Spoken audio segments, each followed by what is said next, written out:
안녕하세요. 커피앤톡입니다. 오늘도 와주셔서 감사드리고요. 바로 사연 읽어보겠습니다. 안녕하세요. 저는 47살 된 남자이고 딸 둘을 키우고 있는 어엿한 가장이자 아빠입니다. 그리고 자동차 딜러로 일을 하고 있는 사람이죠. 사실 제 얘기를 하기까지 굉장히 망설여지고 어떤 식으로 운을 띄어야 할지 많이 고민이 되었지만 용기 내 한 글자 한 글자씩 글을 써봅니다. 앞서 말한 것처럼 저는 딸을 둘을 둔 딸부자 아빠인데요. 큰아이는 올해 대학생이 되었고 둘째 아이는 올해 고등학생이 되었어요. 둘 다 이제는 다 큰 숙녀들이라 예전만큼 애교도 없고 같이 있으면 서먹할 때가 한두 번이 아닌데 그래도 제 눈엔 마냥 애기들 같네요. 저는 애들 엄마 소개를 저희 형수를 통해 받게 되었어요. 애들 엄마 얘기를 하기 전에 형수와 형에 대해 잠깐 얘기를 좀 해야 될 것 같은데요. 저희 형은 형수를 과외 선생님과 제자 사이로 처음 만나게 되었어요. 형이 공부를 꽤 잘해 서울에 있는 Y대에 다녔거든요.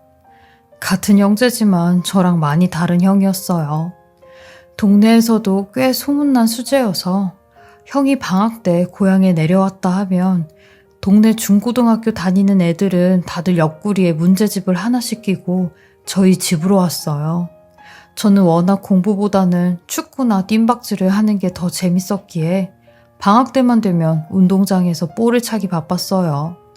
저랑 동창인 친구들도 다 절 보며 야 용서가 네 형은 Y대까지 다니는데 너는 왜 그러냐? 라는 말을 밥 먹듯이 들었죠. 학교 선생님들도 그랬으니까요. 하도 그런 얘기를 귀에 못이 박힐 정도로 들어서 그런가 10대 때는 형이 싫었어요. 형이 딱히 저한테 뭘 잘못한 것도 없는데 그냥 형이 밉더라고요. 그러면서 동시에 형을 선망하기도 했죠. 저희 부모님은 두 분 다 시골 분들이셔서 그런가 공부는 지가 알아서 해야 된다라는 마인드를 갖고 계셔서 딱히 저한테도 공부하라는 소리는 안 하셨어요. 되려 농사일이나 배워서 일손 하나 더 생기면 좋다고 하셨던 분들이시거든요. 저희 어머니도 맨날 절 보며 나중에 네 형은 대학교 졸업하고 어디 대기업인가 뭔가 거기에 취직한다니까 농사일은 안 할 거 아니여. 그러니까 너라도 농사일을 좀 도우면 가난한 우리 집에 보탬이 되지 않겠냐? 라고 하셨죠. 하지만 저는 농사일도 가난한 집안 상황도 크게 관심이 없었어요. 근데 형은 다르더라고요. 맞이라서 그런가 이런 가난한 저희 집 사정을 누구보다 더 잘 알고 있기에 대학 입학과 동시에 과외를 엄청 많이 하고 다녔어요. 형 말로는 그 당시에도 서울에서 내노라 하는 부잣집 자녀들은 다들 과외를 받는다고 하더라고요. 그래서 자기 실력만 좋으면 아줌마들 사이에 소문이 나서 과외를 3-4개씩 하는 건 일도 아니라고 했죠. 그러면서도 형은 학교에서 장학금까지 받고 공부를 했어요. 지금 생각해보면 형이 인간이 맞았나 라는 생각까지 든다니까요. 참 대단한 사람이었죠. 이렇게 바쁘니 어느 순간부터는 집에도 잘 내려오지 않고 돈은 계속 아버지 통장에 붙여드리며 명절 때나 오더라고요. 저는 항상 명절 때마다 형과 같은 방에서 자곤 했는데 그때 형의 속 얘기를 많이 듣곤 했어요. 그래서 엄마랑 아버지가 모르는 형의 속마음도 저는 알고 있었죠. 부모님은 형이 대기업에 취직할 거라고 알고 계셨는데 사실 형은 법조인이 되는 게 꿈이라고 했어요. 용서가 사실 나는 법조인이 되고 싶다. 아버지 어머니한테는 그냥 졸업하면 대기업에 취직한다고 했지만 실은 어렸을 때부터 원했던 거야. 근데 법조인이 되려면 사법고시 준비도 해야 되고 시험 준비하다 보면 기간이 얼마나 걸릴지도 모르잖아. 그럼 그 기간 동안 돈은 누가 벌고 네 대학 등록금은 누가 내냐? 그래서 요즘 나도 생각이 많다. 라고 하는 겁니다. 저는 그런 형의 속내를 듣곤 형, 난 대학 안 가. 내가 형처럼 뭐 머리가 좋은 것도 아니고 그렇다고 끈기가 있는 것도 아니고 나 원래 공부랑은 안 친한 거 몰라? 난 어차피 대학 안 갈 거니까 내 대학 등록금은 걱정하지 말고 형이 하고 싶은 거 해. 라고 했어요. 그러니 형이 저를 빤히 쳐다보더라고요. 옛날에 형 같았으면 그게 무슨 소리냐고 절대적으로 대학은 가야 된다고 고함을 쳤을 텐데 그때 형은 그냥 가만히 제 말만 듣고 있더라고요. 저는 그런 형의 모습에 정말로 형이 간절하구나 라는 생각이 들었어요. 그리고 진심으로 형이 법조인이 되었으면 좋겠다고 염원했죠. 하지만 이런 착실하고 바른 형에게 생각지도 못한 일이 생기고야 말았어요. 형의 인생에 아주 큰 오점이 생기게 되었죠. 바로 형이 과외를 시키던 17살짜리 여자애가 임신이 된 겁니다. 철없는 여고생과 건장한 22살의 남자가 그런 사고를 치게 된 거죠. 그 다음에 명절 때 형은 배불뚝이가 된 본인의 아내를 데리고 집으로 왔어요. 그 모습에 저희 엄마는 들고 있던 빗자루로 형을 내리치셨고 아버지는 그런 엄마 뒤에서 뻐끔뻐끔 연달아 줄담배만 피워대셨어요. 그리고 저는 그 난리통에 배가 부른 형수를 데리고 밖으로 나왔죠. 형수는 저보다 3살이 어린 사람이었어요. 그저 말없이 울기만 하는데 저는 그런 형수에게 손수건을 건네주며 울지 마시라고, 엄마가 울면 애도 운다고 했죠. 그러니 그 말에 더 엉엉거리며 울더라고요. 딱 17살짜리 고등학생이었어요. 형수는 딱 봐도 서울의 부잣집 딸티가 팍팍 났어요. 허름한 인부복을 입고 있었는데도 새하얀 얼굴에 고생 한 번 한 적 없는 깨끗한 손이 그걸 증명하는 듯 했죠. 한바탕 엄마의 소동이 잠잠해지고 나서야 형의 얘기를 들을 수 있었는데 5살이나 어린 형수가 먼저 형을 동경하며 좋아했다고 하더라고요. 그러면서 본인은 저희 형을 단지 과외 선생님 그 이상으로 생각했다는데 형도 잘못된 사이인 걸 알면서도 이런 사단이 났다고 했어요. 그리고 나서 형수 부모님이 이 사실을 알곤 난리가 나셨다는 겁니다. 당연히 그러셨겠죠. 형수 부모님은 형을 신고한다는 둥 가만히 안 두겠다는 둥 본인 딸한테 병원까지 가자는 말을 했대요. 그리고 장인되는 사람이 형에게 손을 올리니 형수가 본인 아버지를 딱 가로막으며 이 사람은 아무 잘못 없다고 때릴 거면 나를 때리라고 했다는 겁니다.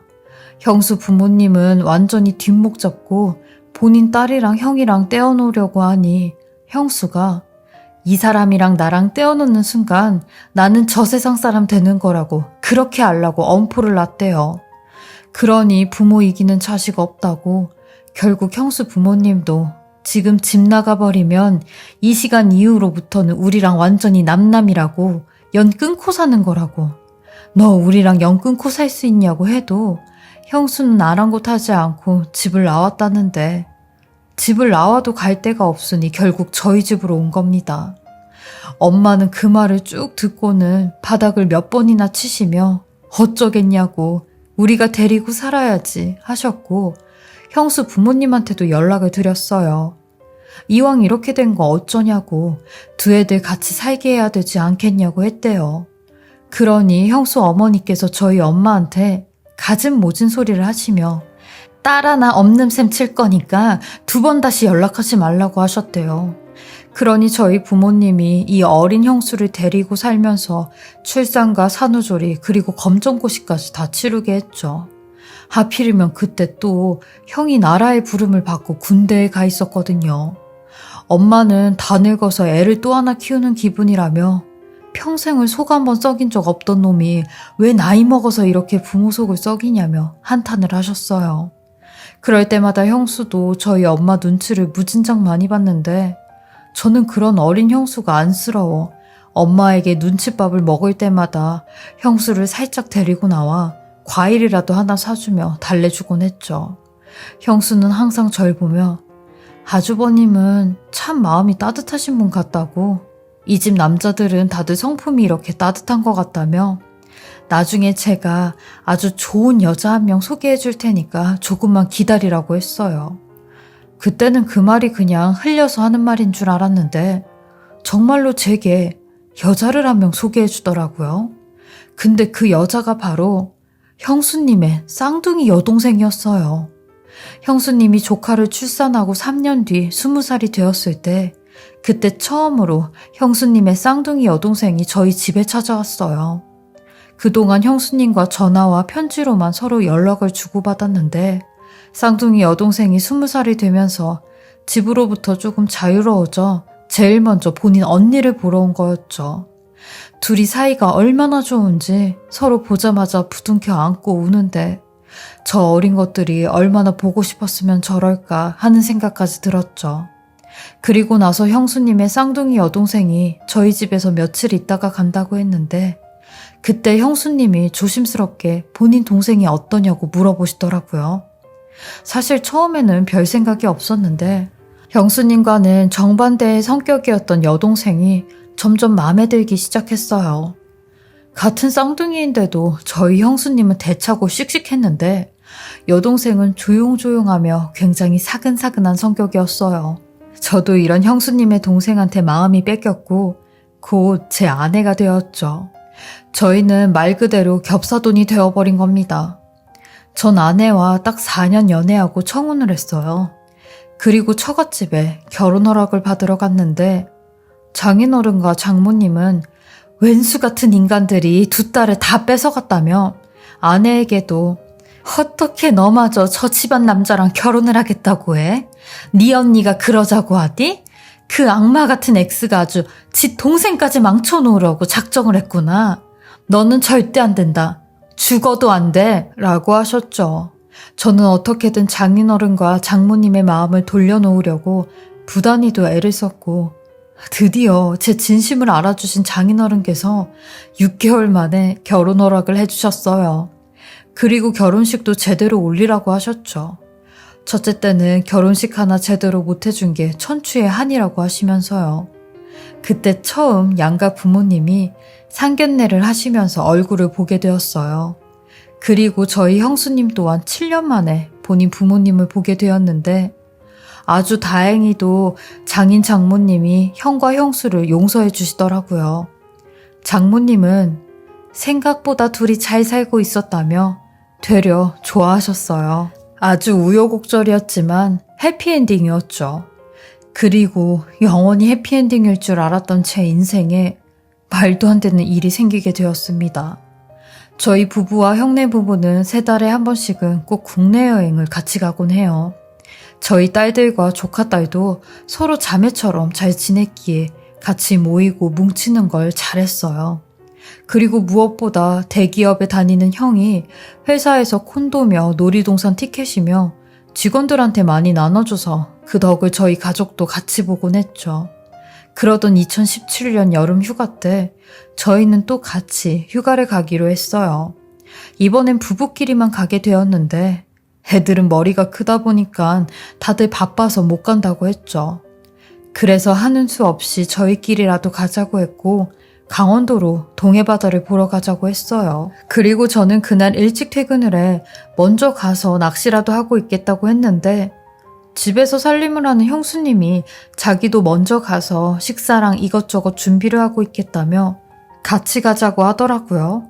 그래서 형수님을 모시고 선발대로 일찍이 강원도로 출발을 했어요. 제 아내와 형은 회사에서 퇴근을 하자마자 짐을 챙겨 후발대로 오기로 했고요. 저는 숙소에 도착을 하자마자 낚싯대를 챙겨 바다로 갔는데 얼마 안 돼 비가 쏟아지더라고요. 그래서 낚시도 못하고 바로 숙소로 돌아왔어요. 그러니 형수님은 벌써 저녁 준비를 다 해놓으셨더라고요. 저는 점점 굵어지는 빗줄기에 아내와 형이 걱정이 돼 아내에게 연락을 했고 조심히 천천히 오라고 했어요. 근데 그 순간 아내의 비명소리가 들리는 겁니다. 그리고 이내 형의 으악하는 소리가 들리는데 전화까지 끊겨져 버렸어요. 저는 끊긴 전화를 붙잡고 계속 여보세요? 여보세요라고 하니 형수님도 놀란 눈을 하곤 제게 다가와 왜 그러냐고 하는 겁니다. 전화가 잘못됐냐고 하는데 저는 차마 제가 들었던 두 사람의 비명소리를 얘기할 수 없었고 다시 전화를 걸 뿐이었어요. 하지만 돌아오는 응답이라곤 전화가 연결이 되지 않는다는 말뿐이었죠. 그 순간 얼마나 심장이 뛰고 손까지 벌벌 떨리던지 저는 그 자리에 석고상처럼 굳어 아무것도 할 수가 없었어요. 몸이 움직이지 않았죠. 이런저런 이상하게 생각한 형수님은 제 핸드폰을 빼서 제 아내에게 전화를 걸었고 제 아내가 전화를 받지 않으니 저희 형에게 전화를 걸어 확인을 했어요. 근데 두 사람 모두 전화를 받지 못한다는 말뿐이었죠. 그리고 1시간 뒤 병원 응급실에서 보호자를 찾는다는 연락을 받았고 저와 형수님은 제정신이 아닌 상태로 응급실에 가게 되었습니다. 그리고 보게 된 제 아내와 형의 모습. 형은 차가운 곳에 하얀 천으로 덮여져 있었고 제 아내는 중환자실에서 호흡기를 달고 있는데 제가 보고 있는 그 모습이 말 그대로 그 상황을 말해주고 있었죠. 저희 형은 사고가 난 후에 그 자리에서 즉사를 하였고 아내는 의식불명의 중상을 입었다고 했어요. 저는 그 모습에 바닥에 주저앉아 짐승처럼 물어댔고 이건 꿈이라며 제 뺨을 때렸어요. 옆에 있던 형수님도 저를 붙잡고 오열을 하는데 제정신이 아니었죠. 병원에서 사고 경위를 말해주는데 제대로 들리지도 않았어요.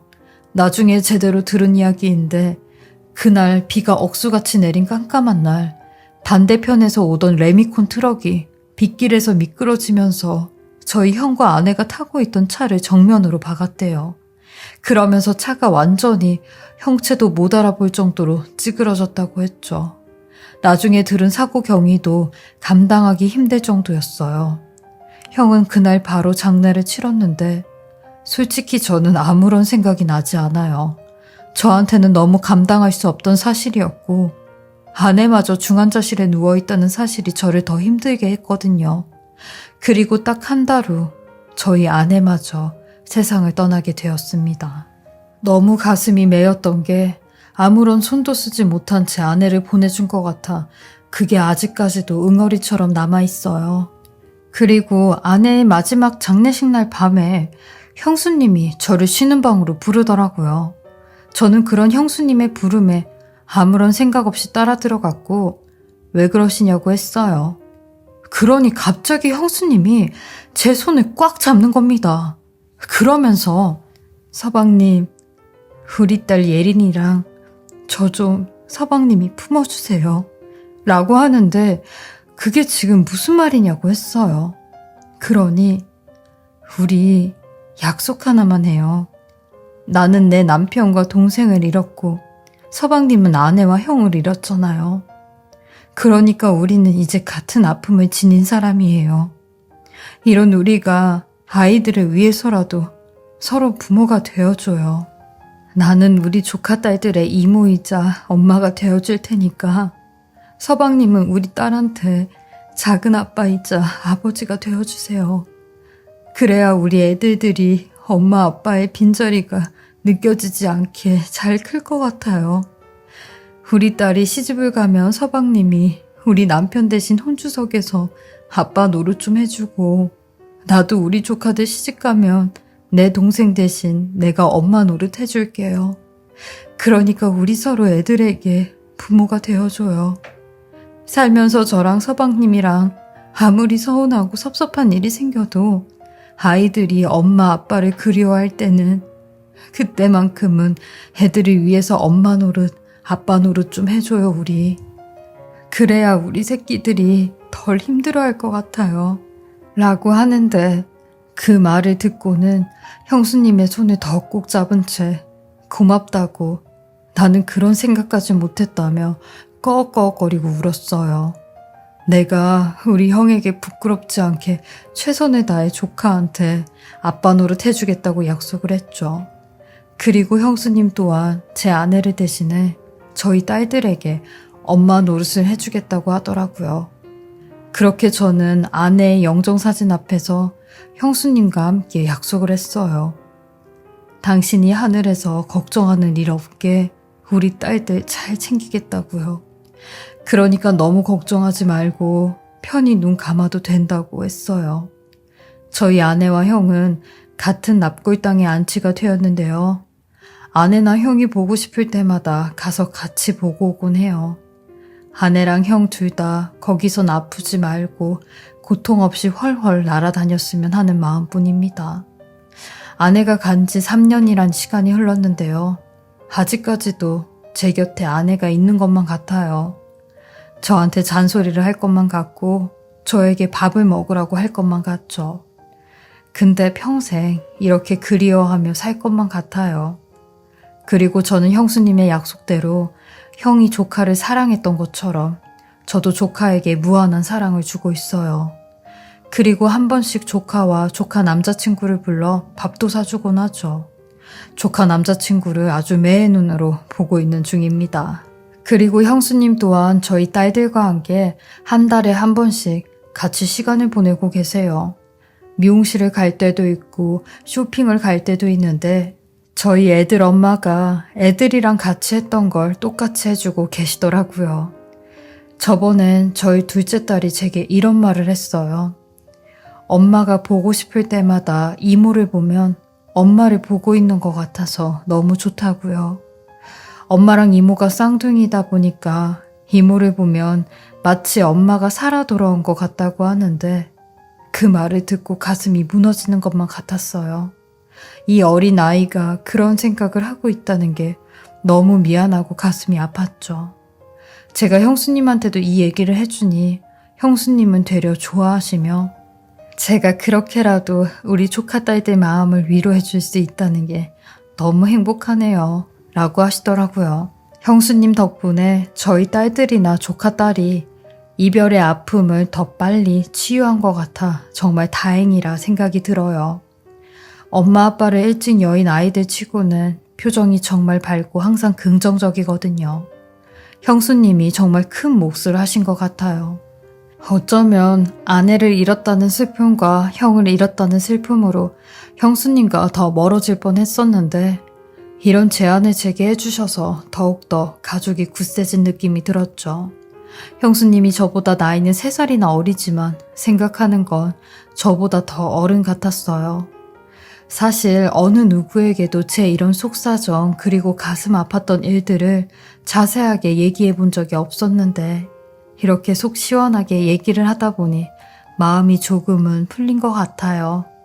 제 변변찮은 이야기 들어주시고 읽어주셔서 감사하고요. 만약 저처럼 가족을 잃은 분들이 계시다면 부디 잘 이겨내시고 치유하셨으면 좋겠습니다. 항상 건강하시고 모두 다 행복하시길 바라겠습니다. 지금까지 커피앤톡이었습니다. 오늘도 제 채널을 봐주셔서 감사합니다. 저는 다음 영상으로 또 찾아뵙겠습니다.